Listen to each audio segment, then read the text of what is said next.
हफ्ते के आखिरी ट्रेडिंग सेशन में आज है दुनिया भर के बाजारों से हल्की कमजोरी और कुछ मिले जुले संकेत। 2 दिनों की तेज गिरावट के बाद क्या भारतीय बाजार आज से शुरुआत के बाद संभलेंगे या फिर और फिसलेंगे?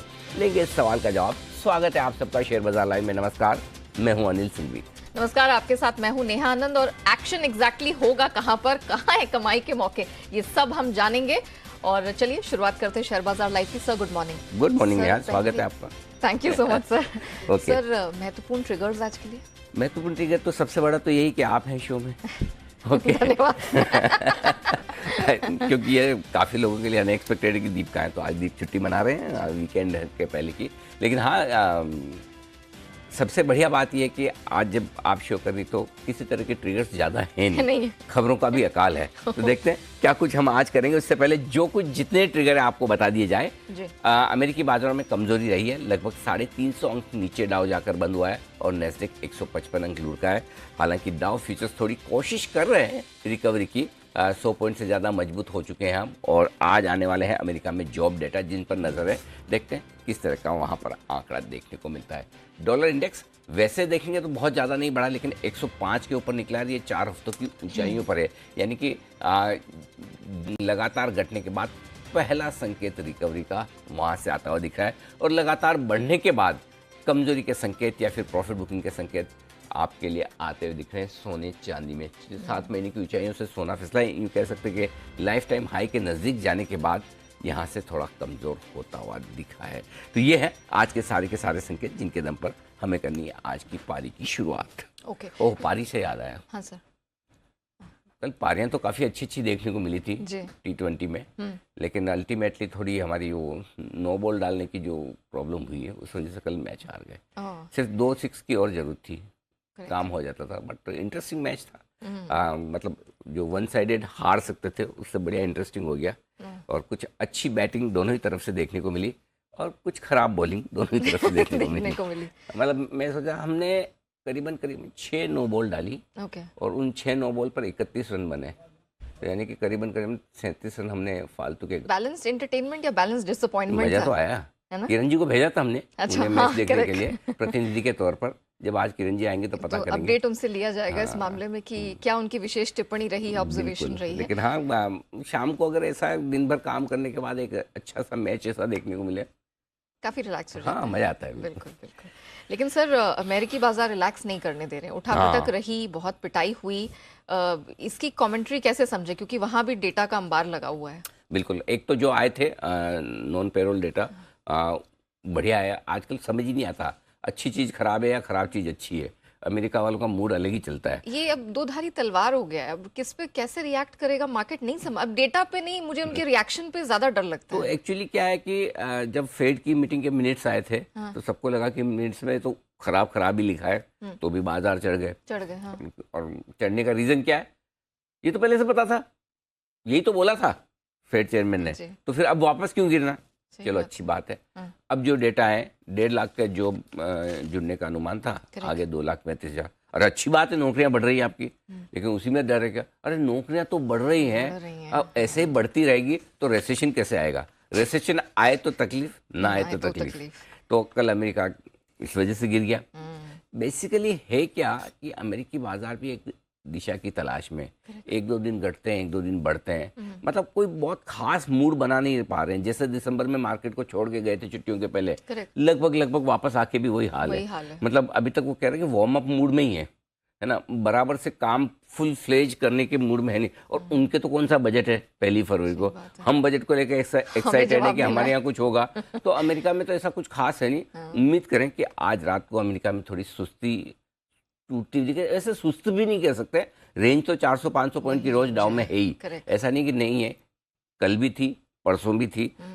लेकिन एक दिन ऊपर एक दिन नीचे इस तरह का जो माहौल है, उसमें कोई भी आप एक डायरेक्शनल कॉल नहीं ले पा रहे हैं कि अमेरिकी बाजार ऊपर जाना चाहते हैं या नीचे जाना चाहते हैं। क्योंकि इसमें दोनों तरह का व्यू होता है नेहा। कुछ लोग ये मानते हैं कि अगर ऊपर नहीं जा रहे हैं इसका मतलब नीचे जाना है। कुछ लोग ये मानते हैं कि भाई नीचे से सपोर्ट ले रहे हैं इसका मतलब ये खराब नहीं हो रहा है। सो दोनों तरफ राय बड़ी बंटी हुई है अमेरिकी बाजारों में। और ऐसे में जब तक कुछ अहम लेवल को पार करके अमेरिकी बाजार किसी एक तरफ न जाए, वेट एंड वॉच वाली सिचुएशन में रहे। कौन सा ऐसा जरूरी कि रोज का रोज अंदाजा लगाना ही कि आज अमेरिका क्या करेगा या कल किया वो क्यों किया।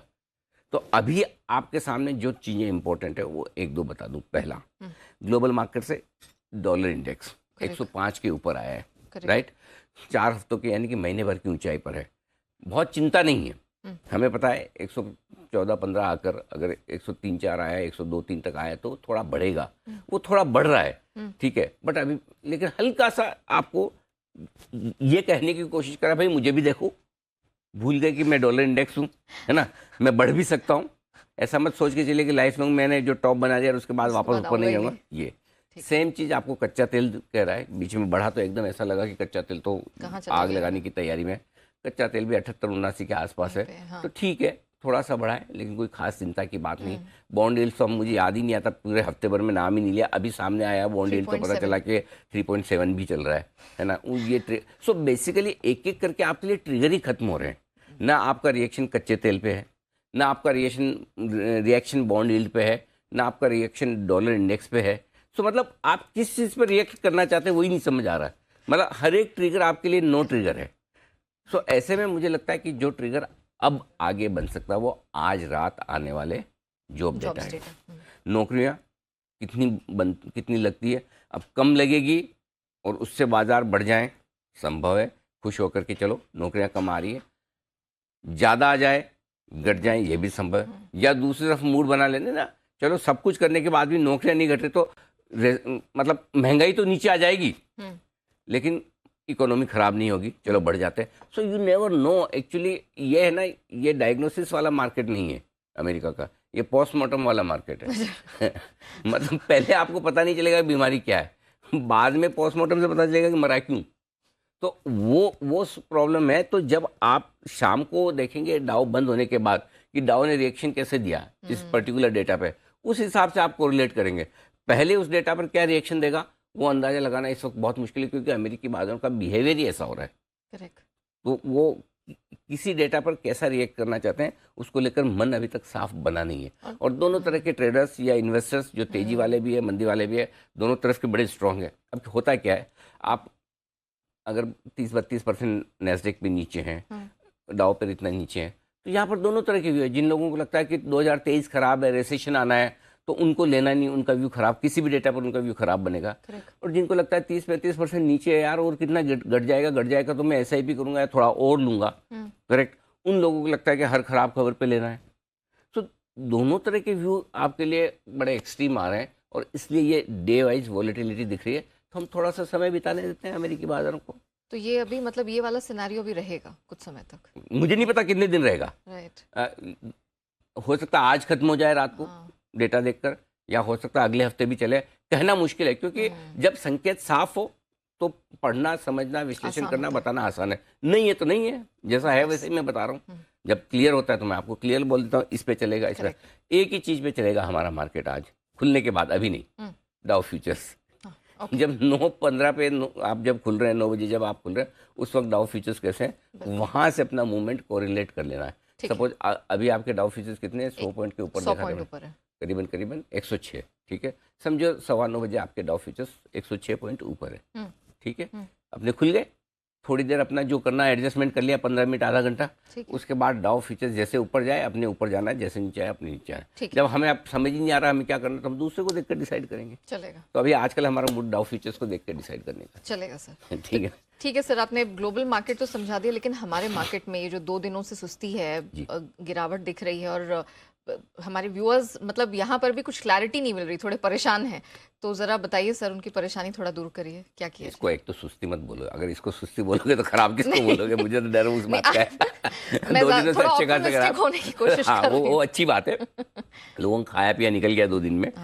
जिस तरह से मार्केट गिरे हैं, स्पेशली बैंक्स काफ़ी पीछे से लेकिन बड़ी तेज़ी से घट रहे हैं।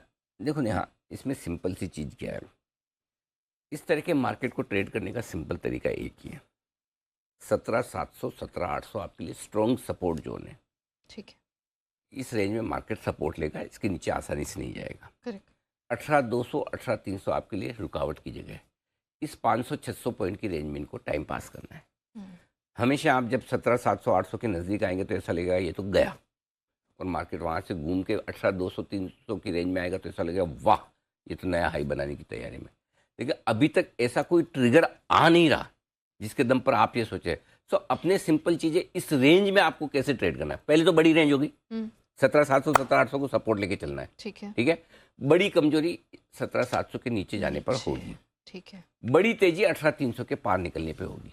ओके। तब तक ये मिडफील्ड है, आप पास देते रहो, इधर उधर करते रहो, गोल होगा नहीं किधर भी एक तरह। ठीक है। अब इसके अंदर इस जो रेंज है 500-600 पॉइंट की रेंज, वैसे पोजिशनल ट्रेडर्स इन्वेस्टर्स के लिए सफिशिएंट है, लेकिन जो डे ट्रेड करते हैं उनका क्या? एग्जैक्टली। करेक्ट। आजकल और ओवरनाइट BTST काइंड ऑफ, तो उनके लिए सिंपल आपको क्लोजिंग बेसिस पे हमेशा नजर रखनी है। ओके। जैसे देखिए 18,100 के नीचे की क्लोजिंग मिली परसों निफ्टी में, हमने कहा कि आपके डे ट्रेडर्स के लिए स्टॉप लॉस ट्रिगर हो गए। करेक्ट, उनके लिए हो गए। अब जो पोजिशनल ट्रेडर हैं वो 17,750 के नीचे क्लोजिंग होगी तो उनको रिस्क बढ़ेगी, अदरवाइज डे ट्रेडर से। बैंक निफ्टी जब तक 42,800 के नीचे बंद नहीं हो रहा था तब तक रिस्क नहीं। कल पहली बार 42,800 के नीचे बंद हुआ तो डे ट्रेडर्स के लिए वहाँ स्टॉप लॉस ट्रिगर हुआ। इस मार्केट में बजाय इसके कि मार्केट 17,700 17,800 पे सपोर्ट ले लेगा, 18,200 18,300 से घूम जाएगा, या बैंक निफ्टी पर 43,200 43,500 की रेंज जो है ऊपर की वहां से वापस घूम जाएगा, या 41,500 41,600 की रेंज 700 की रेंज में सपोर्ट ले लेगा, ये सब दिमाग मत लगाइए। अगर आप शॉर्ट टर्म ट्रेडर हैं तो आप डिसिप्लिन पे फोकस करिए और ओवरनाइट पोजीशन कैसे रखनी है, क्योंकि ओवरनाइट पोजीशन आजकल रिस्की हो रही है। अब सोचिए कल जो लोग शॉर्ट करके गए समझो फॉर, तो 350 पॉइंट डाउन नीचे देखेंगे बड़े खुश होंगे, अरे वाह। और अभी SGX निफ्टी का 1 पॉइंट ऊपर, और जो लॉन्ग पोजीशन लेके गए रात भर सो नहीं पाए, कल फिर से खराब। और कितने मैसेज आ रहे हैं मुझे ट्वीट पे, सर आपने क्यों बोला कि ब्लैक फ्राइडे कभी नहीं आएगा, ये लो आज ब्लैक फ्राइडे। अब बोलो किधर ब्लैक फ्राइडे? और ब्लैक फ्राइडे अगर 50-100 पॉइंट निफ्टी घटने से किसी को लगता है ब्लैक फ्राइडे है, तो उन्होंने ब्लैक फ्राइडे देखा ही नहीं, भगवान ने करे दिखाए लेकिन देखना पड़ गया तो क्या होगा सोचिए। ब्लैक फ्राइडे तो चीज ही अलग होती है, वो तो मतलब ऐसा हाल होता है कि मतलब कोई अपना खास परिवार में दोस्तों में कोई मर गया हो ना, उस तरह का जैसा माहौल होता है वो ब्लैक फ्राइडे होता है। ये 100-200-400 पॉइंट निफ्टी घट जाए उसमें ब्लैक फ्राइडे होता नहीं। सो आई थिंक आप जो ट्रेड ले रहे हैं उस ट्रेड के विपरीत डाउ कर रहा है, उस डाउ के विपरीत डाउ फ्यूचर्स कर रहे हैं। SGX निफ्टी रात को कुछ है सुबह कुछ और है। सो जो ऐसे माहौल में ना जितना ट्रेडिंग कम रखेंगे उतना बेहतर है। ठीक है। और रेंज लेवल्स इस पे फोकस करके डिसिप्लिन के साथ रहिए। बजाय बाजार के डायरेक्शन को क्लियर कट प्रेडिक्ट करने के कोशिश ये करें कि मेरी जो ट्रेडिंग पोजीशन है 2 तरीके से करनी, एक कम से कम, ठीक है, ताकि मेरा रिस्क मैनेजमेंट रहे। ओके। 2 लेवल से ट्रेड करना, आए तो ठीक नहीं तो कोई बात, सही लेवल पे मिलेगा तो खरीदना है, सही लेवल पे मिलेगा तो बेचना है, नहीं तो आराम से टाइम पास करो। देखो क्या करना, कोई नई मूवी रिलीज हुई है, आज हो रही है 12 से 3, मतलब आजकल तो खैर हर किसी भी वक्त शो आप देख सकते हैं। हाँ। हमारे ज़माने में 12 से 3 3 से 6 होता था, तो कई बार हम कहते थे रेंज माउंट मार्केट में कुछ हो नहीं रहा, चलो 12 से 3 पिक्चर देख के आ जाओ, अगर 3 से 3:30 आके आप मार्केट देखोगे तो वही मिलेगा। तो आजकल वैसा मार्केट है, ज़्यादा कुछ होना नहीं है, थोड़ा बहुत स्टॉक और सेक्टर्स पे एक्शन होगा, पकड़ पाए तो ठीक है, नहीं तो कोई बात नहीं, एंजॉय कीजिए लाइफ। फ्राइडे मूड में आइए, प्लान करिए सैटरडे संडे आपको क्या करना है। तो असमंजस का माहौल बना हुआ है और स्टॉक्स स्पेसिफिक एक्शन इन सब पे फोकस करके चलना है, और किसी भी तरह के एक्सट्रीम लेवल्स या पोजीशंस लेने से आपको बिल्कुल बचना है। रेंज को फॉलो करिए, रेंज प्ले पे फोकस करके चलिए, ये सबसे महत्वपूर्ण दिखाई दे रहा है इस समय। तो सर निफ्टी के लेवल्स पे फोकस कर लेते हैं, डे लेवल्स। आज के ट्रिगर्स बता दूं पहले आपको? हाँ सर प्लीज। ग्लोबल संकेत नेगेटिव से हल्के न्यूट्रल साइड पर है जी। FIs के संकेत न्यूट्रल हैं, न्यूट्रल जिसको नेगेटिव मानना नेगेटिव मान ले, न्यूट्रल मानना न्यूट्रल मान ले, आपकी मर्जी पे। घरेलू फंड्स के संकेत न्यूट्रल हैं, वायदा कारोबार के संकेत न्यूट्रल हैं, सेंटिमेंट नेगेटिव है, ट्रेंड पॉजिटिव है। तो 3 न्यूट्रल हो गए, एक नेगेटिव तो क्लियर है, एक न्यूट्रल से नेगेटिव, तो मिले जुले संकेत। ओके, मिले जुले 17,875 17,925 ये आज के लिए पहला सपोर्ट जोन है। ओके, इसके नीचे 17,775 17,825 स्ट्रॉन्ग खरीदारी की जगह, जो कि आपने देखे थे 23 दिसंबर के आसपास के जो लोज बने थे, जी। लगभग उस लोज के आसपास बाजार पहुंचता है, तो वहां पर आपको पक्के तौर पर खरीदारी करनी है। 17,775, 17,825, ऊपर कितना जा सकते हैं? 18,065, 18,100 पहली ये रुकावट की जगह है। पार करके टिके निकले 18,125, 18,225। कल भी नेहा 18,125 के लेवल से बिकवाली की राय थी, कल का हाई 18,120 ही बनाया है। तो ऊपर में इन लेवल के आसपास आपको आए आज, तो प्रॉफिट बुकिंग भी करनी है। फंसी हुई लॉन्ग पोजीशन तो कम भी करना है ना, और बेचते भी रहना। जिन लोगों को थोड़ा सा डर लग रहा है, मैं कल भी कह रहा था, आज भी कह रहा हूँ, परसों भी कह रहा था, धीरे धीरे आप थोड़ी थोड़ी पोजीशन ऊपर में हल्की करते रहें, क्योंकि जब आप 17,700 पिछली बार 17,775 800 जब देखा था, और सब लोगों को बहुत लगा ये क्या हो गया, क्योंकि तब 1000 पॉइंट घट के आया था, तो तब डर ज्यादा था। अभी आप 18,250 से घट रहे हैं, तो उतना डर नहीं है 17,800 पे भी, करेक्ट। लेकिन इसका मतलब ये नहीं कि आप ओवर कॉन्फिडेंट रहें। तो जब पिछली बार डर लगा था, अब वापस थोड़ा सुधरा है, भाव ऊपर आ रहे हैं, आपको डर लगता है तो पोजीशन हल्की कर लीजिए, और करना भी चाहिए। ऊपर के लेवल पे थोड़ी थोड़ी पोजीशन कम करते रहें, क्योंकि और ये प्रॉब्लम है ना नेहा, ये आजकल की नहीं है। एक्चुअली आप देखिए, इस सीरीज की शुरुआत में पहले दिन जो हमने बात की थी, और मैंने बहुत कम टाइम ऐसा होता है जब मैं बोलता हूँ कि कुछ समझ नहीं आ रहा है या कुछ दिख नहीं रहा, ट्रिगर साफ नहीं है, और बहुत कम सीरीज के लिए मैं ये बात करता हूँ। तो जनवरी सीरीज के लिए मैंने बहुत क्रिस्टल के लिए यही कहा था कि जनवरी सीरीज कैसी रहेगी उसका अंदाज लगाने की कोशिश करनी ही नहीं है, क्योंकि जनवरी सीरीज का ट्रेंड कभी भी साफ बनता ही नहीं है। कोई ऐसा खास ट्रेंड है ही नहीं है, जैसे बाकी सीरीज में होता है ना कि 10 साल में से 8 साल या 7 साल बढ़े हैं, बढ़ते तो इतना बढ़ते हैं घट। जनवरी की सीरीज बड़ी मतलब ऐसी इरेटिक है, किसी भी तरह का मुंह आ सकता है, कैसा भी आता है। तो इसलिए बेहतर है कि बजाय इसके कि जब आपके संकेत क्लियर नहीं है, हिस्टोरिक डेटा आपको बहुत साफ साफ नहीं बता रहे कि क्या, तो क्यों फालतू की जबरदस्ती अंदाज लगाना है अपने, है ना। जहाँ है वहाँ करेंगे, नहीं है तो शांति से बैठो, स्टे सेफ। बस ठीक है। Bank Nifty sir? Bank Nifty 42,125, 42,300, 42,300 कल का लो है। ये पहला आपका सपोर्ट जोन बनेगा। इसके ठीक नीचे 41,850, 41,950 होगी वो रेंज, जहां पर बड़ा सपोर्ट मिलेगा बैंक निफ्टी को। ठीक है। ऊपर 42,825, 42,950 रुकावट की पहली जगह है। पार करके निकले 43,000 को ऊपर, चांस कम है, निकले तो 43,125, 43,300 इस रेंज में आने पर बिना किसी के इन्विटेशन का इंतजार किए थैंक यू वेरी मच कर दीजिए, धन्यवाद। मुश्किल से भाव आया, बेचने को मिल रहा है, निकलने को मिल रहा है, हल्का होने को मिल रहा है, जरूर बेचिए, जरूर हल्का कीजिए। ठीक है, बहुत क्लियर है। Okay, point taken sir. अब निफ्टी के डे लेवल सर? आप बंद हुए 18,000 के आसपास, 17,992 is as good as 18,000, exactly right. नीचे में सपोर्ट जो आपको लेना है 17,975, 17,925 दो छोटे सपोर्ट है। ठीक है। 17,900, 17,875 दो मीडियम सपोर्ट है।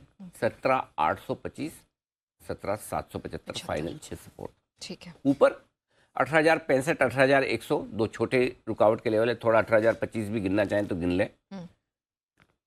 18,125, 18,150, 18,200, 18,225 ये सारे ऊपर के लेवल निफ्टी में आपके लिए। ठीक है। अब आइए बैंक निफ्टी 42,600 के आसपास आप बंद हुए। जो तीन तुरंत सपोर्ट है वो 42,500, 400 और 300 है। 42,300 का लोकल हमने बनाया, वहां से घूमे, तो ये तीन तो विजिबल लेवल्स है। इसके नीचे फ्रेश कमजोरी और होगी, अगर जाते हैं तो चांस कम है।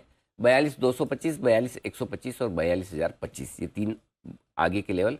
बड़े लेवल के तौर पर 41,950, 41,850 होगा आपके लिए, करेक्ट। अब आइए ऊपर की तरफ 42,700, 775, 825 तीन छोटे लेवल हो गए। 950 और 43,025 दो मीडियम लेवल हो गए, और तीन बड़े लेवल आपके लिए जो बनेंगे आगे 43,125, 200, 250 के आसपास तक के लेवल्स आप लेकर चले। ठीक है, ये बैंक निफ्टी के हायर लेवल्स हो गया। Okay sir. अब एग्जिस्टिंग लॉन्ग पोजीशंस सर, उससे पहले एफआईआईज, हाँ, अब यहाँ पे एफआईआईज के डेटा मैं आपके लिए यहीं पर डिस्कस कर देता हूँ। एफआईआईज की इंडेक्स लॉन्ग पोजीशन 36% से बढ़कर 5% बढ़ी, 41%। और नेहा अब इस डेटा में बड़ा इंटरेस्टिंग चीज है। क्या सर? कल का सेशन छोड़ दे तो पिछले दो सेशन में ऊपर की तरफ सप्लाई जो आई वो एफआईआईज की तरफ से आती थी। कल के सेशन में 1450 करोड़ की बिकवाली कैश में की है एफआईआईज। आंकड़ा ठीक ठाक सा है, बड़ा ही है, ठीक है। लेकिन सामने 550 करोड़ के आसपास की स्टॉक फ्यूचर्स खरीदे, तो नेट 900 करोड़ की बिकवाली है स्टॉक्स में। सामने 1478 करोड़ के इंडेक्स फ्यूचर्स खरीदे हैं। अब आप सोचो कल के मार्केट में कहां से एफआईआईज ने इंडेक्स खरीद लिए? एग्जैक्टली। लेकिन खरीदे हैं, कल उन्होंने शॉर्ट कवरिंग की है, और कल ट्रेडर्स की बिकवाली हुई वीकली एक्सपायरी के दिन। ओके, क्योंकि उनके स्टॉप लॉस 18,000 के नीचे ट्रिगर हुए हैं। जैसे 18,000 के नीचे कल अच्छा। आपने ट्रेड करना शुरू किया, ओके, तो ओके, काफ़ी लोगों ने 18,000 को स्टॉप लॉस मान के रखा हुआ था, ठीक है ना। तो कल ट्रेडर्स ने ज़्यादा बेचा है इंडेक्स पे, वीकली एक्सपायरी थी, ऑप्शंस रहे होंगे, सो कल उनकी तरफ से बिकवाली ज़्यादा हुई और 1478 करोड़ की एफआईज की। इसलिए मैं कह रहा था कि एफआईज के डेटा को आप न्यूट्रल रखना चाहे तो न्यूट्रल रख ही सकते हैं, हाँ। क्योंकि वायदा कारोबार में हल्की फुल्की खरीदारी के आंकड़े हैं, कैश मार्केट में बिकवाली। और लोकल फंड की हमने इसलिए न्यूट्रल रखे हैं, 200 करोड़ का ही बेचा, कोई खास बड़ा बेचा नहीं, तो कोई चिंता की बात नहीं। तो कल गिरावट में योगदान थोड़ा रिटेल इन ट्रेडर्स का ज़्यादा रहा। कर रहा है। सर पीसीआर 0.97 पर बढ़कर आना था वीकली एक्सपायरी के बाद, बिल्कुल आना था, कोई खास दिक्कत की बात नहीं है। बैंक निफ्टी का पुट कॉल रेशियो 0.72 कंफर्टेबल है। विक्स 1.5% बढ़ा है, चलेगा, कोई दिक्कत वाली बात नहीं। ठीक है सर, अब क्या राय होगी एग्जिस्टिंग लॉन्ग पोजीशंस के लिए जो निफ्टी पे है? देखो स्टॉप लॉस एक तो जो सीधा सीधा बनता है वो कल के लोस के नीचे है, 17,000, कल की क्लोजिंग के थोड़ा सा नीचे वो होता है 17,950 का क्लोजिंग बेसिस पे। जिनको छोटा रखना है और जिनको बड़ा रखना है वो क्लोजिंग और इंट्राडे दोनों 17,750 रख सकते हैं। आपकी मर्जी पे है, आपको जो रखना है रख सकते हैं। 17,750 ज़्यादा सेफ है, 250 पॉइंट नीचे, 17,950 50 पॉइंट ही नीचे, 40 पॉइंट ही नीचे, तो आपकी रिक्वायरमेंट के हिसाब से आप कर लीजिए। ठीक है, वैलिड। बैंक निफ्टी इंट्राडे का स्टॉप लॉस वैसे 42,300 होता है, जो कल का लो है, लेकिन इंपॉर्टेंट सपोर्ट लेवल 42,200 के आसपास, इसलिए उससे 100 पॉइंट नीचे दिया है।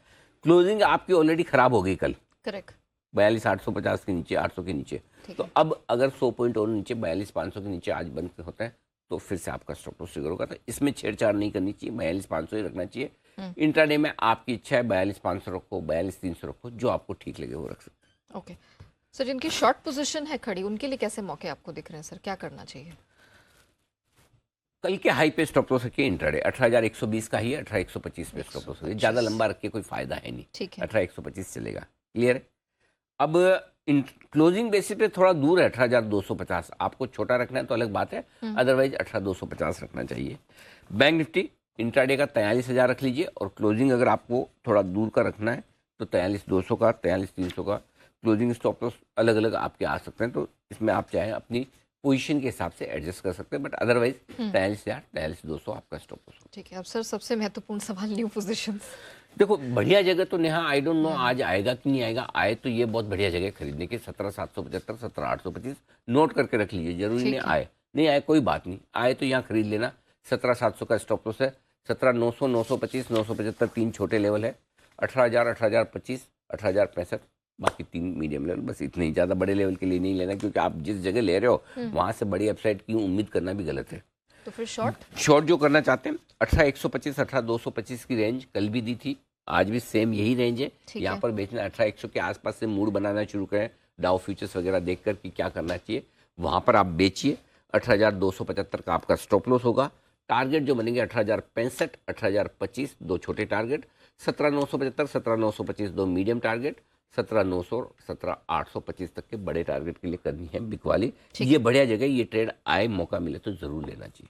ओके ओके, तो टुकड़ों में बेचिए, 18,200 तक मौका मिले, आई डोंट नो मिलेगा नहीं मिले तो, कभी किसी चीज के लिए ना नहीं बोलना, ये तो होगा ही नहीं, करेक्ट है ना, ये नहीं करना, नहीं होगा तो नहीं होगा, कोई बात नहीं, हो जाए तो तैयारी होनी चाहिए। बिल्कुल, तो शॉर्ट के लिए तैयार रहिए। हमको यही सिखाया एग्जाम पढ़ाई की सीए में कि तैयारी सब की रखो, ऑप्शन वाले मत रखोगे।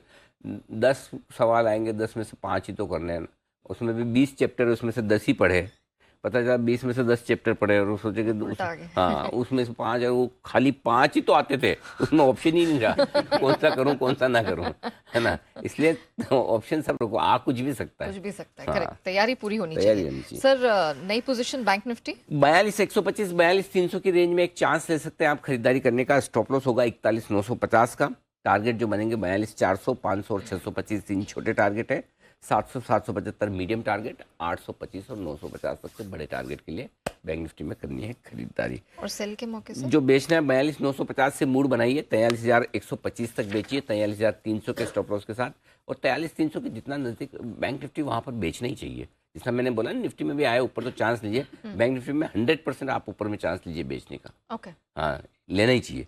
43,300 के जितना नजदीक बेचे मजा है। आज आना मुश्किल है, हो सकता है आपको मंडे तक मिले, अगर मिल जाए तो ग्लोबल सुधर जाए तो। बट ऊपर में आप 43,500 पार करके टिकना बैंक निफ्टी के लिए मुश्किल है, निफ्टी के लिए 18,300 पार करके टिकना मुश्किल है। तो वहाँ पे उसके जहाँ नज़दीक ऊपर की लेवल पे पहुँचेंगे ना, वहाँ शॉर्ट करना परफेक्ट रहेगा। तो ये आपके लिए है। और स्टॉप लॉस आपका होगा 43,300 का, जो बेचना चाहते हैं ऊपर में। 42,825, 42,775 दो छोटे टारगेट हैं, 42,700, 42,625 दो मीडियम टारगेट, और उसके बाद के जो टारगेट है वो बड़े हैं, 42,500, 400, 300 और 225 तक के। बहुत सारे टारगेट्स, बहुत सारे लेवल्स इसलिए आ रहे हैं, जब कभी भी बाजार में लगातार 2 दिनों तक बड़ी रेंज में ट्रेड हो, बड़े लेवल्स हैं, तेज गिरावट या तेज खरीदारी हो तो लेवल्स बढ़ जाते हैं, ज़्यादा रेंज बाउंड मार्केट होगा तो लेवल्स कम हो जाते हैं, बस फर्क इतना ही। चलिए, तो आज दो महत्वपूर्ण लर्निंग है सर की तरफ से। नेवर से नो, ना कभी नहीं कहना, और दूसरा ये कि शॉर्ट के मौके मिले चाहे निफ्टी या बैंक निफ्टी में, प्लीज उसको गवाइए मत। सर एफएनओ फ्यूचर्स, एफएनओ में देखिए, एक तो आई बुल की एंट्री होगी, स्वागत है आपका एफएनओ बैन में, बढ़िया है।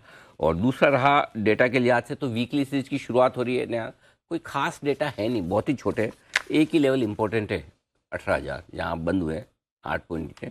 18,000 के पुट पर 47 लाख शेयर है, कॉल्स पर 52 लाख शेयर है, दोनों ही हाईएस्ट ओपन इंटरेस्ट एक ही स्ट्राइक प्राइस पर।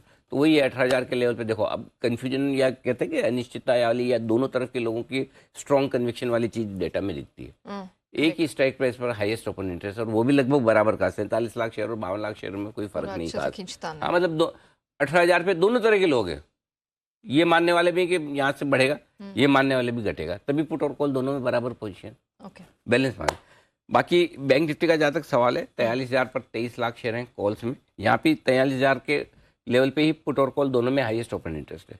अच्छा। बस ये कि पुट में 12 लाख शेयर है, बहुत ही छोटा, नहीं के बराबर है। तो 43,000 का कॉल राइटर खड़ा है, 23 लाख शेयर, तो 42,950, 43,000 के आसपास थोड़ी सप्लाई आने की संभावना बैंक निफ्टी में पक्की। ओके, तो बहुत ही इंटरेस्टिंग ट्रेडिंग सेशन के लिए हम हो रहे हैं तैयार। ब्रॉडर मार्केट्स की तो पिक्चर आपको सर ने दे दी है, लेकिन महत्वपूर्ण ट्रिगर्स कौन से हैं और स्टॉक्स इन न्यूज में आज कहां कहां आपको कमाई का मौका मिलेगा, इसको लेके हमारी पूरी टीम फ्राइडे ड्रेसिंग के साथ तैयार है। हमारे साथ इस वक्त स्टूडियो में कुशल, अरमान और नुपुर जुड़ चुके हैं, एंड ऑफ कोर्स आशीष को आप देख सकते हैं, उन्हें हमने बाहर खड़ा कर दिया है, बट वो भी बिल्कुल तैयार है अपना डेटा लेके। Good morning everyone.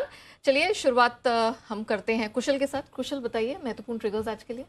Morning Neha, महत्वपूर्ण ट्रिगर्स में आज आपको ध्यान रखना है RSWM पर, क्योंकि इसका जो राइट्स इशू है वो आज बंद हो जाएगा, तो यहाँ पर फोकस रखिए। धानुका एग्रीटेक, इसका बायबैक भी आज बंद होता हुआ दिखेगा। इनफैक्ट 850 रुपए के भाव पर ये बायबैक इन्होंने ऐलान किया था टेंडर ऑफर रूट के जरिए। इनफैक्ट साथ साथ पायनियर डिस्टिलरीज है, यहाँ पर इसकी जो शेयर ट्रेडिंग है आज से सस्पेंड हो जाएगी, क्योंकि जो अमेलगमेशन स्कीम है यूनाइटेड स्पिरिट्स और इसके बीच में वो आज इफेक्टिव हो जाएगी। इनफैक्ट यहाँ पर आपको ये भी ध्यान में रखना है कि सुप्रीम पेट्रो केमिकल्स, इसकी जो स्टॉक स्प्लिट इन्होंने ऐलान किया था उसकी एक्स डेट है। साथ साथ ग्लोबल इवेंट के लिहाज से यूएस का जॉब्स आंकड़ा है दिसंबर का, वो आपके सामने रखा जाएगा। साथ ही दिसंबर महीने का यूरोप का CPI आंकड़ा, इस पर भी आपको फोकस रखना है। RVNL, इसके जो जेवी है उसको गुजरात मेट्रो रेल कॉर्पोरेशन से अगेन 166 करोड़ रुपए का ऑर्डर मिलता हुआ दिखा है, और यहाँ पर सूरत मेट्रो रेल प्रोजेक्ट फेज 1 के लिए ये ऑर्डर इनके डिजाइन, सप्लाई और इंस्टॉलेशन, टेस्टिंग समेत अन्य जितने भी कई काम है उसके लिए ये ऑर्डर मिलते हुए दिखे हैं। अपोलो माइक्रो सिस्टम्स पर भी फोकस रखिए, क्योंकि शेयर विभाजन पर कंपनी की 21 जनवरी को बोर्ड बैठक भी होने वाली है। तो ये ट्रिगर्स और साथ ही जो न्यूज़ है उस पर आपको फोकस रखना है। चलिए, महत्वपूर्ण ट्रिगर्स कुशल ने आपको बता दी, लेकिन अब बारी आती है स्टॉक्स एंड न्यूज़ की लिस्ट की। नुपुर हमारे साथ है। नुपुर मॉर्निंग, बताइए। Good morning. सबसे पहले IDBI बैंक, जहां पे विनिवेश डाइवेस्टमेंट के बाद सरकारी होल्डिंग को पब्लिक होल्डिंग में बदलने के लिए सेबी की मंजूरी अब मिल गई है। सेबी की अगर राहत देगी तो तभी आएगी जब वोटिंग राइट्स 15% से ज़्यादा नहीं होंगे, और जो भी नया खरीदार होगा 1 साल के अंदर मिनिमम पब्लिक होल्डिंग नियमों का उसे पालन करना होगा। VLS फाइनेंस, जहाँ पे बोर्ड की बायबैक प्रस्ताव को लेकर मंजूरी मिल चुकी है, 70 करोड़ का ये बायबैक होगा, और 200 रुपये प्रति शेयर से अधिक पर इसे नहीं किया था। जो प्राइस होगी वो 200 रुपये से ज़्यादा की नहीं होगी। पोकरना, जहाँ पे US कॉमर्स डिपार्टमेंट से कंपनी को एंटी डंपिंग ड्यूटी पर अंतिम फैसला आ चुका है, तो ये स्टॉक भी आज फोकस में रहने वाला है। फोर्स मोटर्स, जहाँ पे दिसंबर के प्रोडक्शन और सेल्स के आंकड़े अब सामने आए, जहाँ पर जो डोमेस्टिक 12% से इस बार बढ़कर आई है। पिछले साल से कंपेयर करेंगे तो जो प्रोडक्शन है वहाँ पर भी आपको बढ़ोतरी दिखेगी, और जो एक्सपोर्ट है वो 430 यूनिट के आसपास इस महीने रही है। बजाज फिनसर्व, जहाँ पे बजाज बजाज अलायंस जनरल जो इंश्योरेंस है, दिसंबर के महीने में ग्रॉस डिपॉजिट प्रीमियम की बात करें तो वो करीबन 9.5% से इस बार घटकर आया है पिछले महीने के कंपैरिजन में। एसटीडीएम, जहाँ पे कंपनी के जो सीएफओ है उन्होंने अपने पर्सनल रीजंस की वजह से इस्तीफा दे दिया है। और आरएचआई मैग्नेस्टा भी आज फोकस में, क्योंकि एक्सचेंजेस बीएसई और एनएसई की तरफ से कंपनी जो डालमिया भारत रेफ्रिजरेटरीज है उसके जो रेफ्रिजरेटरी कारोबार है वो खरीदने वाली है, उसे अब मंजूरी मिल चुकी है। मैं बता देती हूँ नवंबर 2022 में इस कंपनी ने इस बारे में अनाउंसमेंट की थी। ओके, चलिए अरमान, अब बारी आपकी आती है। बताइए खबरों के दम पर कहाँ कहाँ एक्शन दिखेगा? बिल्कुल, सबसे पहले आपको सिगाची इंडस्ट्रीज़ पर ध्यान रखना होगा, क्योंकि यहाँ पर पूंजी जुटाने पर 10 जनवरी को जो है वहाँ पर बोर्ड बैठक होने वाली है, जिसमें प्रेफरेंशियल बेसिस पर अगर आप देखेंगे इक्विटी या कन्वर्टेबल वारंट्स जो हैं वो जारी कर पूंजी जुटाने पर विचार किया जाएगा। आईएफएल वेल्थ मैनेजमेंट, जहां पे कंपनी का नाम अब बदल कर 361 वैम लिमिटेड हुआ है। कोल इंडिया और अदर कोल स्टॉक्स पर, दूसरे कोल स्टॉक्स है, वहां पर भी आपको फोकस रखना है, क्योंकि दिसंबर में जो कुल जो उत्पादन है वो लगभग 11% जो है वहां पर बढ़ोतरी हुई है। और अगर कुल कोल शिपमेंट की बात करें तो वहां पर भी लगभग 5% के आसपास की बढ़ोतरी होती हुई दिखी है। वोडाफोन आइडिया, जहां पर रिपोर्ट्स है कि कंपनी के फंड जुटाने के लिए बैंकों से बातचीत चल रही है, और पूरा जो इस बातचीत के जरिए है जो लगभग वो 7,000 करोड़ जो हैं वो जुटा सकते हैं। और इंडस टावर के बकाया के भुगतान करने के लिए कंपनी बैंकों से उसके लिए भी जो है वो बातचीत कर रही है, जिसका उससे भुगतान कर सके। वेदांता की बात करें, जहां पर भी रिपोर्ट्स है कि दिवालिया हो चुकी एक कंपनी जो कि मीनाक्षी इंजीनियर एनर्जी है, उसके लिए कंपनी ने सबसे ज़्यादा जो है बोली लगाई है, और वो जो बोली लगाई है वो 1140 करोड़ के आसपास की बोली लगाई है। अडानी इंटरप्राइजेस, वहाँ पर सीबीआई की स्पेशल रिपोर्ट ने 2012 का जो जहारी कोलफील्ड का जो मामला है वहाँ पर और जांच करने के जो है वो आदेश दिए हैं। और अंत में फंड एक्शन की बात करें तो एमटा टेक्नोलॉजी पर आपको ध्यान रखना होगा, क्योंकि निप्पॉन लाइफ इंडिया ट्रस्ट ने कंपनी में हिस्सेदारी बढ़ाई है, और ये जो उन्होंने हिस्सेदारी बढ़ाई है लगभग 0.09%, 30,000 के आसपास जो शेयर्स खरीदे हैं। हालांकि ये जो शेयर्स खरीदे हैं ये 26 अप्रैल 2022 से लेकर 3 जनवरी 2023 के बीच में है, ओपन मार्केट के जरिए खरीदे गए हैं। चलिए, तो काफ़ी सारी खबरें हैं और स्टॉक स्पेसिफिक एक्शन रहने वाला है भरपूर। लेकिन चलिए अब बात करते हैं एफआईआर यानी एफआईआई इन्वेस्टमेंट रिपोर्ट्स की।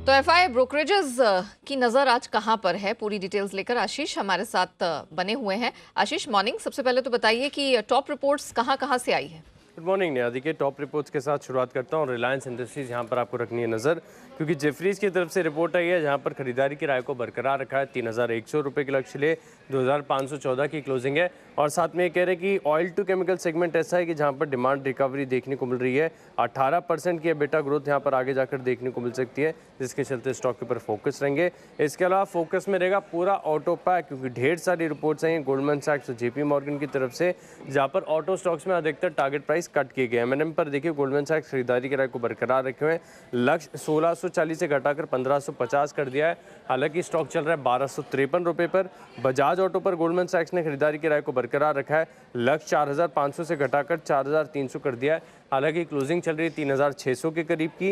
हीरो मोटोकॉर्प यहाँ पर गोल्डमैन सैक्स बिकवाली की राय के साथ टारगेट कट कर रहे हैं, लेकिन इसके विपरीत अगर आप देखें तो जेपी मॉर्गन ने ओवरवेट की रेटिंग को बरकरार रखा है, और सिर्फ एक ऐसा स्टॉक है जहाँ पर टारगेट प्राइस इंक्रीज किया गया है, 2,965 से बढ़ाकर 3,095 कर दिया है। 2,767 की क्लोजिंग है।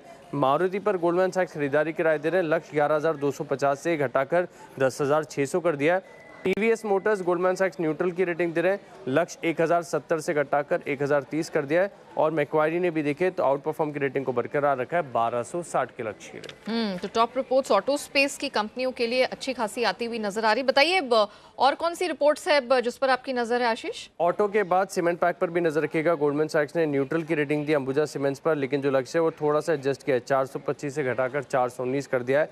हालांकि स्टॉक ऑलरेडी 525 के आसपास चल रहा है। इसके अलावा अगर आप देखें तो एसीसी पर जेफरीज खरीदारी की राय को बरकरार रखे हुए 3,000 रुपये के लक्ष्य लिए यहाँ पर आपको नजर रखनी है। जीसीपीएल यहाँ पर देखिए Q3 का अपडेट आया और ब्रोकरेज हाउस को अपडेट पसंद आया, क्योंकि सीएलएसए अभी भी आउट परफॉर्म की रेटिंग को बरकरार रखे, 917 की क्लोजिंग है।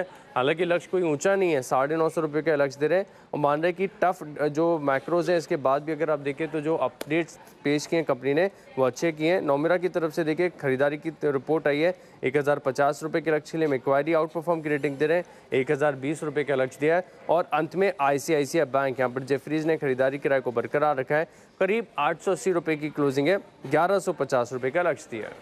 ओके, तो ये है आपके लिए सारी की सारी रिपोर्ट जिन पर आज रहेगा एक्शन। वैसे रिपोर्ट्स बहुत सारी आने शुरू हो चुकी है और आशीष के लिए एक और अच्छी खबर भी है। क्या? किधर है आशीष?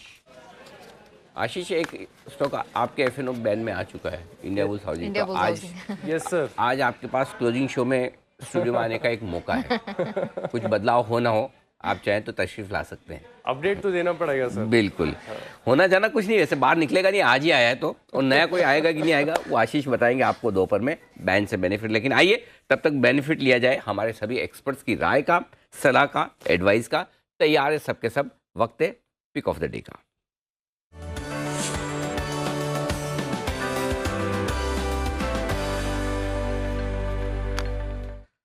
वैसे तो मन तो मेरा बंसल जी के साथ ही शुरुआत करने का था, लेकिन शुरुआत करूंगा हिमांशु जी के साथ।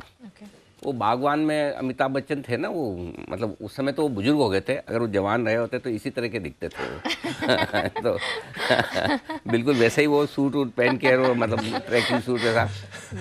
बहुत ठंड लग रही है हिमांशु जी, आपको इतनी ठंड लगती?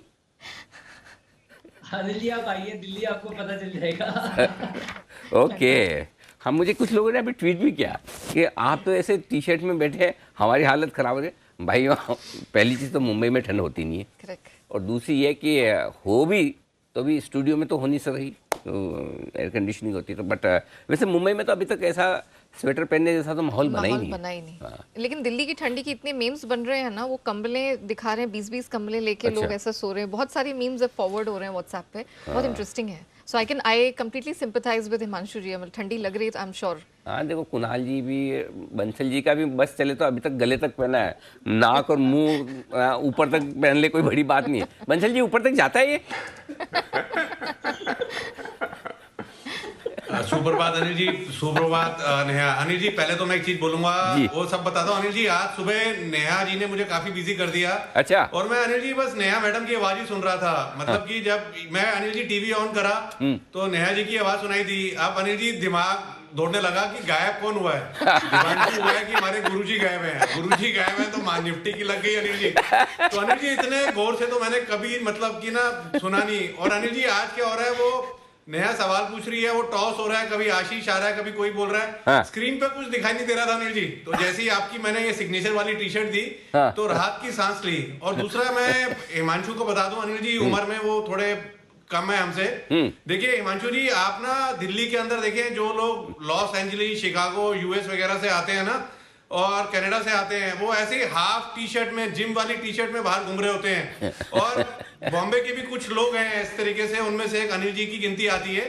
लास्ट मतलब कि 2 साल पहले इससे भी डबल सर्दी थी हिमांशु, तो अनिल जी रेड कलर की टी शर्ट में फायर पान खाते पाए गए थे, और उनका वीडियो आज भी सोशल मीडिया पे उपलब्ध है। अरे तब तो सर्दी सिर्फ दिल्ली वालों को लगती है अनिल जी। अरे वो तब तो मुझे पता नहीं था, इतनी ठंड में कपड़े लेके नहीं गया, तो मजबूरी में घूम रहा था टी शर्ट में। आइए हिमांशु जी बताएं sir, pick of the day.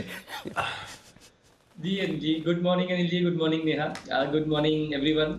तो अनिल जी, कैश सेगमेंट का एक स्टॉक है जो कि पिक ऑफ द डे है, और सेठी जी की पसंदीदा शेयर रहा है ये पहले, जहां तक मुझे ध्यान है। स्टॉक का नाम है सेक्सॉफ्ट। 132 रुपए के आसपास का अनिल जी क्लोज है, कैश सेगमेंट का स्टॉक है। और यहाँ का चार्ट फॉर्मेशन मुझे काफी इंटरेस्टिंग लग रहा है। Typical classical cup and handle formation का ब्रेकआउट होने की तैयारी हो रही है इस स्टॉक में। तो यहाँ पर इसका पिक ऑफ द डे के तौर पर मैं रिकमेंड कर रहा हूँ। 150-151 रुपए तक के टारगेट्स के लिए 128 रुपए के स्टॉप लॉस के साथ सेक्सॉफ्ट मेरी तरफ से आज का pick of the day. Okay, Saksoft ये है स्टॉक कैश मार्केट का, जहां खरीदारी करने की राय हिमांशु जी की तरफ से आती हुई है। सुप्रभात कुणाल जी, बताएं सर आपकी पसंद का शेयर आज के लिए। अनिल जी देखिए, मेरी पसंद का शेयर जानने से पहले अनिल जी मेरी पसंद की टी शर्ट के बारे में जान लीजिए। अनिल जी बंसल जी ने जो पहनी है, अनिल जी ए और एस लिखवा कर टी शर्ट बनवाई है। जी जी नहीं अनिल जी, बंसल जी की टी शर्ट तो अनिल जी कहीं उपलब्ध नहीं है, वो तो विशेष रूप से उन्हीं के लिए बनी है जी।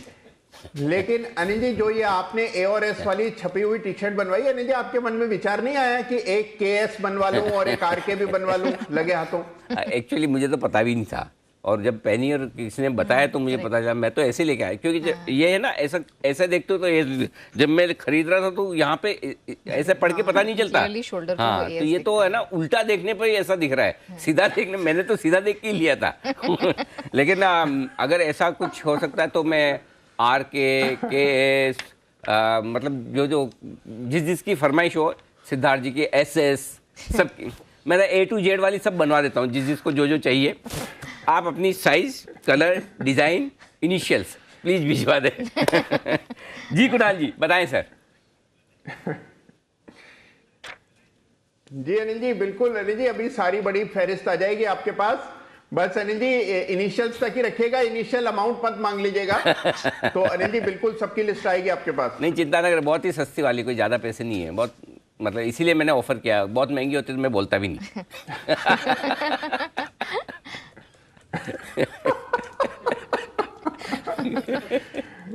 तो अनिल जी खरीदारी की राय है जी जी।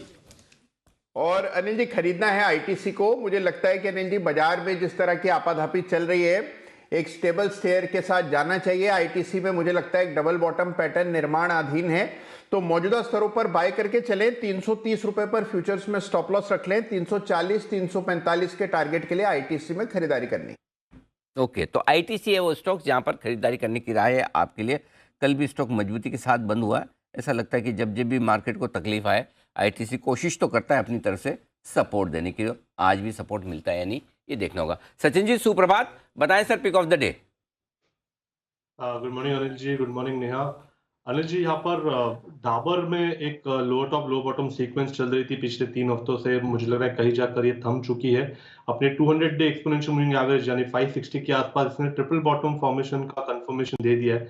एंड जिस तरीके से RSI में एक पॉजिटिव क्रॉसओवर है 50 के ऊपर, तो मुझे लग रहा है कल का जो मोमेंटम बना है वो मोमेंटम शायद आज भी एक्सटेंड हो। सो इंट्राडे के लिहाज से तो 580 का टारगेट इंटैक्ट है, बट पोजिशनली मुझे लग रहा है 585 तक ये मूव एक्सटेंड होनी चाहिए। सो खरीदारी करनी है डाबर के फ्यूचर्स में। स्टॉप लॉस आपको लगाना है अराउंड 568 पे।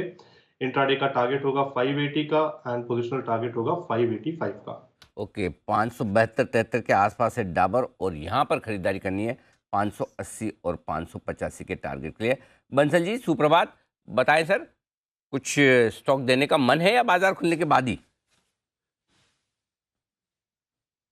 नहीं सुप्रभात अनिल जी। अनिल जी पूरा काम करा है अनिल जी, स्टॉक देंगे। और अनिल जी मेरी तो पिक ऑफ द डे पहले ही मेल हो जाती है बेसिकली। मेरे को डाउ जोन्स या US मार्केट से मतलब नहीं होता है। अच्छा, तो अनिल जी मेरा जो पिक ऑफ द डे है वो है हीरो मोटर कॉर्प। मतलब कि काफी समय बाद इस ऑटो स्टॉक ने अनिल जी एक अल्फा प्ले दिखाया है और एक नीट क्लीन क्लियर ब्रेकआउट देखने को मिल रहा है। तो हीरो मोटर कॉर्प के साथ जाऊंगा 2714 2714 पे स्टॉप लॉस लगाएंगे। 2850 2850 के लक्ष्य के लिए हीरो मोटर कॉर्प है मेरा pick of the day.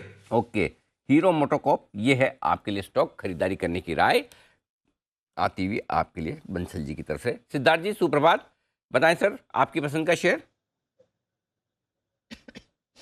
Good morning Anil ji, good morning Neha, good morning सभी को।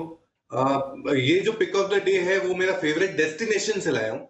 आप समझ तो गए होंगे, जर्मनी और जर्मन बेस्ड कंपनी सीमेंस पे खरीदारी की राय है। वंदे भारत की चर्चा तो बहुत जोरों से चल रही है। वंदे भारत की 200 ट्रेन बनाने की कॉन्ट्रैक्ट सीमेंस को मिली है। 9000 हॉर्स पावर के इलेक्ट्रिक लोकोमोटिव बना रही है। बहुत ही बेहतरीन कंपनी है। Tech solutions, mobility, power transmission, distribution में ऑर्डर बुक दमदार है। अगर देखा जाए तो टोटल ऑर्डर बुक 17,000 करोड़ का है। प्रॉफिटेबिलिटी में भी, मुनाफों में भी जोरदार जंप दे सकते हैं आने वाले 2 सालों में। बट आज के लिए मैं मानता हूं कि सीमेंस एक बहुत ही बेहतरीन विकल्प हो सकता है पिक ऑफ द डे के हिसाब से। तो आपको आज का जो टारगेट रखना है 30-20 3020 का, और अगर पोजिशनल या लंबे समय के लिए रख लिए तो 3238 का भी टारगेट आ सकता है। ओके, तो ये है आपके लिए सीमेंस पर राय आती हुई सिद्धार्थ जी की तरफ से। 3020 और 3038 दो टारगेट के लिए। और जितने भी पैनल पे एक्सपर्ट्स हैं, देखिए 2022 जा चुका है और बार बार 2022 को याद न करें। हमने प्रण लिया है 2023 में हम कभी भी 2022 की बातों को याद नहीं करेंगे। और हम सीमेंस के नाम पर कभी भी जर्मनी जाने के बाद बार बार हम सिद्धार्थ जी को याद नहीं दिलाएंगे। और जब भी सीमेंस का जिक्र हो, कुणाल जी याद रखिएगा कि अपने को याद दिलाना है सिद्धार्थ जी को कि हम इस बात को याद नहीं दिलाएंगे कि वो जर्मनी हमें ले जाएंगे। तो 2023 में हमें इस बात को ध्यान में रखना है। जी सिद्धार्थ जी। अनिल जी, दिल्ली की ठंड तो सह नहीं पा रहे हैं, वहां पे जर्मनी की ठंड तो बहुत कड़कड़ाई होगी। देखो भाई साहब, जगह जगह का फर्क पड़ता है। जर्मनी की सहन कर लेंगे हम, दिल्ली की हो रही है। हिमांशु जी कर लेंगे ना? सहन कर लेंगे। तैयार है, कपड़े भी हैं हमारे पास। हाँ देखो, सब तैयार है। आप तो अभी है ना, 2023 में नया वाला ढूंढो बहाना, ये पुराना वाला नहीं चलेगा, कुछ नए नए वाले लाइए। जी बंसल जी। देखिए अनिल जी, जो अभी इन्होंने बोला ना सिदानी साहब ने, अनिल जी देखिए कुछ बच्चे ना यहाँ से कनाडा जाते हैं पढ़ने के लिए, तो वहां पे कुछ एरिया ऐसा है जहाँ -40 डिग्री टेम्परेचर चले जाता है। तो बच्चा नाटक करता है ना, तो काउंसलर पता है क्या बोलता है, बेटा $20 $40 की जैकेट मिलती है, उसको पहन के निकल जाना। तो सिदानी जी जैकेट हम खरीद लेंगे, बाकी प्रबंध आप कीजिए। देखो बाकी सबका ठीक है, एक ही आदमी है जिसको पूरा भरोसा है कि ऐसा कुछ होने वाला नहीं, वो है सुमित जी। उनका इंटरेस्ट नहीं है, बोले तुम्हारे जो डिस्कशन करना करो, न सुमित सिद्धार्थ जी ले जाने वाले हैं न कुछ होने वाला है, मतलब जी। सुमित जी सुप्रभात, आप बताएं sir pick of the day. Good morning Anil ji, good morning. Anil ji, pick of the day के तौर पे जो स्टॉक मैंने सिलेक्ट किया अनिल जी वो है HUL, हिंदुस्तान यूनिलीवर। HUL के अंदर यहाँ से एक बढ़िया मूव ऊपर की तरफ बनना चाहिए। HUL में कल एक अच्छा मूव देखने को मिला, तो HUL में खरीदारी करके चलने का सलाह रहेगा। जिन्होंने पोजीशंस बनाए वो लोग होल्ड करें, 2520 का नीचे में स्टॉप लॉस लगाएं, और यहाँ से एक ऊपर का मूव देखने को मिलना चाहिए जिसके अंदर 2650 और 2675 रुपए तक के लेवल HUL में ऊपर की तरफ देखने को मिल सकते हैं, तो खरीदारी करें HUL। ओके, HUL में करें खरीदारी, ये राय आपके लिए सुमित जी की तरफ से। और वागले साहब भी है हमारे साथ तैयार, स्वागत किया जाए। सुप्रभात वागले साहब, बताएं sir pick of the day. Anil ji good morning, Neha good morning. मेरा पिक ऑफ द डे है PFC। हालांकि ये राउंडिंग बॉटम पैटर्न में से निकला है, जो बहुत पावरफुल पैटर्न होता है। ये ऑफ कोर्स आज 1-2 दिन का बात नहीं है, ये वीकली मंथली पैटर्न में बहुत अच्छा है। ये पोजिशनल पिक है। 170 तक की मूव मैं एक आध हफ्ते या 1.5 हफ्ते में देख रहा हूँ। अभी 157 का बंद है, तो 154 का एक 3 रुपए का क्लोज स्टॉप लॉस होगा, और 170 तक की अप मूव राइड करे 1 से 2 हफ्ते में। ओके, तो PFC आज फोकस में रहेगा वागले जी के, और पिक ऑफ द डे के तौर पर इन्होंने चुना है 154 का स्टॉप लॉस लगाएं 170 के अपसाइड टारगेट के लिए। लेकिन खबरों के दम पर खासा एक्शन दिख रहा है, और इन्हीं में से एक है IDBI बैंक।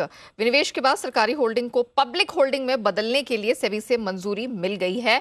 अब ये रहेगा हमारे रेडार पर। IDBI बैंक क्लोजिंग हमने 54 रुपए 75 पैसे पर होते हुए देखी, एकदम फ्लैट क्लोजिंग दिखी है। हल्का सा स्पाइक दिन के दौरान कल हमने लेटर हाफ में बनता हुआ देखा था।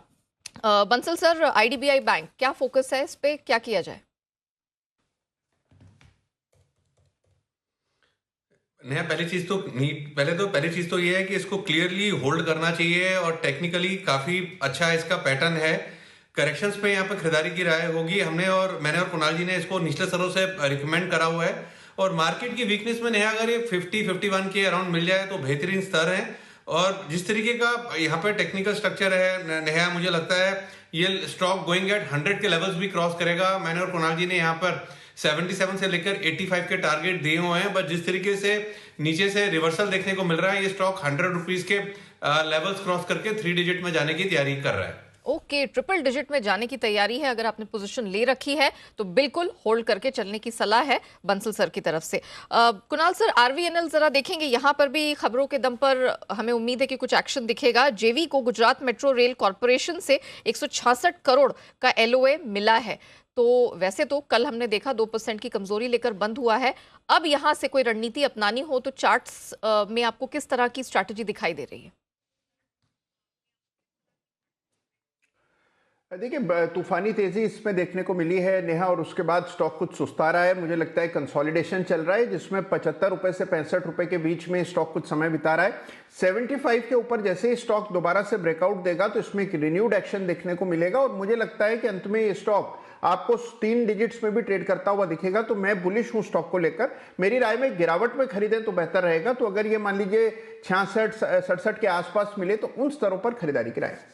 ओके, तो ये है आपके लिए राय RVNL पर।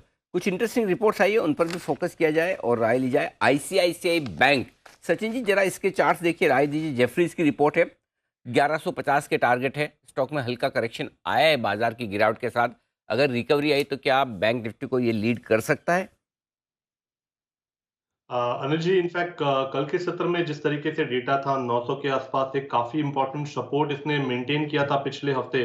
वो सपोर्ट जैसे ही टूटा, वहां पर एक classic bearish flag formation activate हो चुका है।